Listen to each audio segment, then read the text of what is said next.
오늘 함께 묵상할 성경 말씀은 디모데전서 1장 1절에서 20절 말씀입니다. 디모데전서 1장 1절에서 20절 말씀입니다. 오늘은 3절과 4절 말씀을 읽겠습니다. 내가 마게도냐로 갈 때 너를 권하여 에베소에 머물라 한 것은 어떤 사람들을 명하여 다른 교훈을 가르치지 말며 신하와 끝없는 족보에 몰두하지 말게 하려 함이라. 이런 것은 믿음 안에 있는 하나님의 경륜을 이룸보다 도리어 변론을 내는 것이라. 아멘. 오늘 함께 묵상할 주제는 몰두하고 있는 주제입니다. 바쁜 시대를 살아가면서 좀 정신이 없을 때가 많습니다.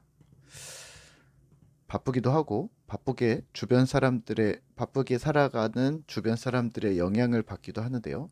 직장일, 아이들 학업, 집에 고장난 가전제품, 닦아야 할 묵은 때, 또 방금 엎지른 음료수, 매일매일 쏟아지는 빨래, 또 타고 다니는 자동차에 기름은 있는지, 세차는 했는지, 시트는 더럽진 않은지, 또 이번 달 통장 잔고는 어떻게 되는지, 카드 결제일은 언제였는지 두루두루 신경 쓸 것 투성이입니다.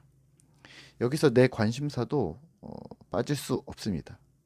지난주에 넷플릭스에 업로드된 드라마는 무엇인지, 이번 주 개봉하는 영화는 무엇이고, 또 이번 서점에 들어온 베스트셀러와 신간은 무엇인지, 또 도서관에 새로 입고된 책들은 무엇인지 한 번쯤은 쓱 또 훑어는 보아야 합니다. 마트에는 요즘 제철 과일은 무엇인지, 또 신상품은 무엇인지 봐야 합니다. 새로 생긴 카페가 있다면 커피 한 잔 정도는 해줘야 하고 사진도 한 장 찍어주면 좋습니다. 건강을 위해서 운동도 한두 개 해야 하고 누군가에게 약간 보여주고 싶기도 하고 또 그에 따른 스포츠 용품 풀 세팅 장착은 옵션이고 또 더 괜찮은 걸 위해서 유튜브 시청도 필수입니다. 오늘 말씀을 묵상하는 우리는 무엇을 생각하고 계실까요? 저는 궁금합니다. 언제든지 오셔서 관심사를 이야기해 주시면 좋을 듯 하고요. 사도 바울이라는 사람이 신약성경 3분의 1을 차지하면서 등장을 하는데요. 솔직히 말하면 예수님보다 더 많이 등장하고 예수님보다 더 많이 말을 한 것 같습니다. 예수의 참 제자가 되기 위해 일생을 내놓았던 사도 바울의 머릿속에는 무엇이 들어 있었을까요? 무엇을 중요하게 여기고 그의 모든 관심사는 아니었겠지만 대부분의 에너지를 그는 어디에 쏟았을까요? 11월인 오늘부터 우리가 묵상하게 될 디모데전서와 후서는 그런 측면에서 바울이 어떤 사람이었는지 우리에게 보여줍니다. 디모데전서는 사도행전 28장에서 바울이 로마에 도착하고 가택연금에 들어가 로마 황제 가이사의 재판을 기다리는 장면 이후에 쓰여진 듯합니다. 이 책은요, 디모데가 있는 에베소 교회의 이단의 문제, 또 교회의 분열, 또 교회 지도자 임명 등에 대한 어려움이 있다는 소식을 듣고 아들과 같은 디모데에게 해야 할 일들을 도움을 주려는 목적으로 쓰여졌습니다. 3절과 4절입니다. 내가 마게도냐로 갈 때 너를 권하여 에베소에 머물라 한 것은 어떤 사람들을 명하여 다른 교훈을 가르치지 말며 신하와 끝없는 족보에 몰두하지 말게 하려 함이라. 이런 것은 믿음 안에 있는 하나님의 경륜을 이룸보다 도리어 변론을 내는 것이라. 아멘. 디모데를 에베소에 머물게 한 당사자는 바울이었는데요. 이유는 자신이 떠난 에베소 교회에 바른 교훈을 유지하게 하려 함이었습니다. 자, 여기서 이렇게 생각할 수 있습니다. 바울이 복음을 전했으면 알아서 신앙이 성장하지 않았을까? 율법책을 열심히 보면서 바울이 전한 믿음에서 스스로 떠나지 않아야 믿음이 좋은 사람이지라고 생각할 수 있겠지만 사실 이게 뜬구름 잡는 소리입니다. 이론상으로는 가능하겠지만요. 실제 당사자 입장에서는 도대체 어디서부터 시작해야 할지 모르는 거죠.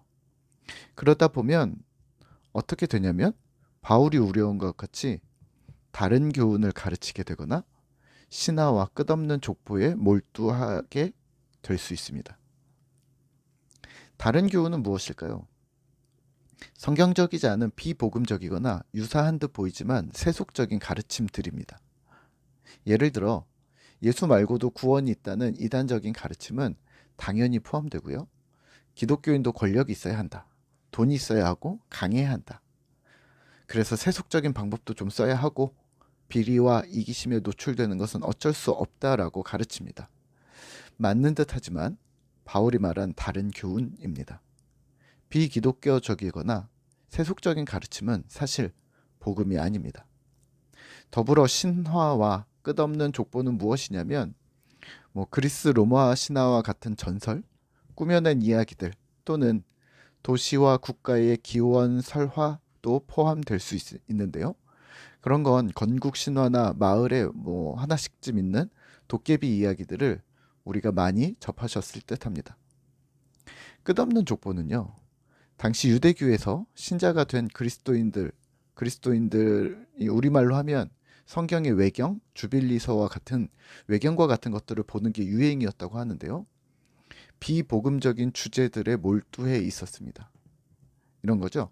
천사의 대장은 누구인지, 영적 존재들의 서열은 어떻게 되는지, 천사가 더 뛰어난지, 인간이 더 뛰어난지, 동물의 영혼이 있는지, 있다면 어떤 순위로 인간의 영혼에 가까운지, 또 식물도 영적 존재인지 등등 사색을 좋아하는 유대인들이 구약에 기초한 신화적 역사를 만들고 진짜인 것 마냥 사색하고 토론하고 영적 지식을 뽐내었던 것과 연결된다고 보시면 될 듯합니다. 끝없는 족보입니다. 그 결과 모두가 율법의 선생이 되려 했습니다. 자신이 무엇을 말하는지도 모른 채로 말입니다. 오늘 우리가 신앙생활하는 것도 마찬가지입니다. 꿈터교회를 시작하면서 계속해서 꾸준히 말씀드렸던 것이 있습니다. 공동체 예배와 한 개의 소모임입니다. 이게 신앙의 패턴이 되셔야 하는데요. 공동체 예배와 한 개의 소모임의 최종 목적이라고 한다면 개인 예배의 성공입니다. 혹시 개인의 예배가 잘 안 된다고 생각하신다면 그건 공동체 예배를 소홀히 하셨거나 한 개의 소모임이 없었기 때문입니다. 공동체 예배라 불리는 주일 예배는요. 모두가 예배가 중요하다고 이미 알고 계셔서 더 강조할 필요는 없을 듯합니다. 함께 예배하면서 연약한 나에게 부어주시는 공동체적 은혜가 있는 것이죠. 예배를 드리는 공동체의 힘으로 나 역시 그 속에 포함되어져서 예배를 잘 드리는 경험을 하시게 되는 것이죠. 그래서 공동체 예배는 중요합니다. 하지만 꿈터교회에서 계속해서 강조하는 것은 한 개의 소모임입니다. 한 개의 소모임이란 말씀이 중심이 되어 개인의 삶을 나누는 장을 소모임이라고 부릅니다. 소모임이 매우 중요한데요. 저희 교회에서는 독서 모임이 바로 성경 공부 소모임입니다. 또는 1대1 풍성한 삶의 초대나 풍성한 삶의 기초, 또 풍성한 삶의 첫걸음과 같은 그러한 1대1 모임들도 소모임입니다. 이 성경 공부들을요. 독서 모임이라고 또 소모임이라고 부르는 이유는 책이 소재가 되어 주제를 벗어나지 않으면서 내 이야기를 더 많이 할 수 있기 때문이고요. 그리고 삶을 나누고 고민을 나눌 수 있기 때문입니다. 신앙적 고민들을 나누고 지침을 세워가는 것이 바로 소모임인데요.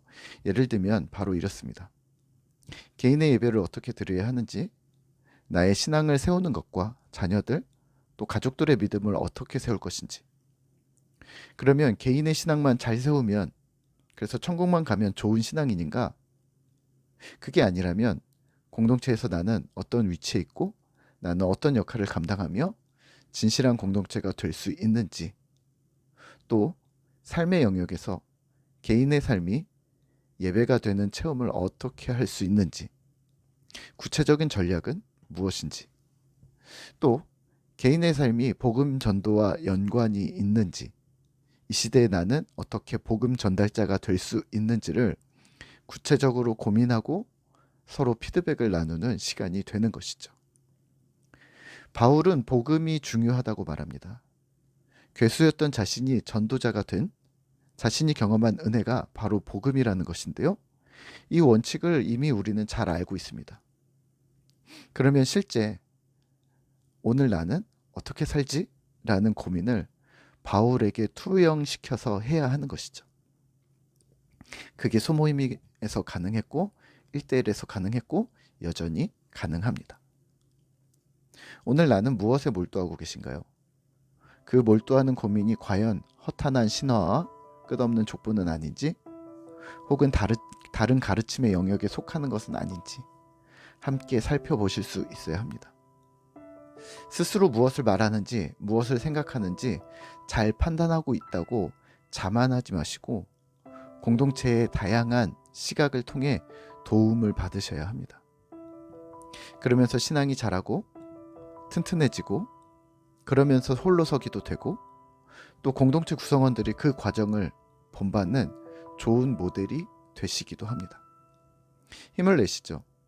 또 오늘의 하루가 모여서 매일매일이 그리스도를 닮아갔다고 자신 있게 말할 수 있는 신실한 신자 되시기를 기도하겠습니다.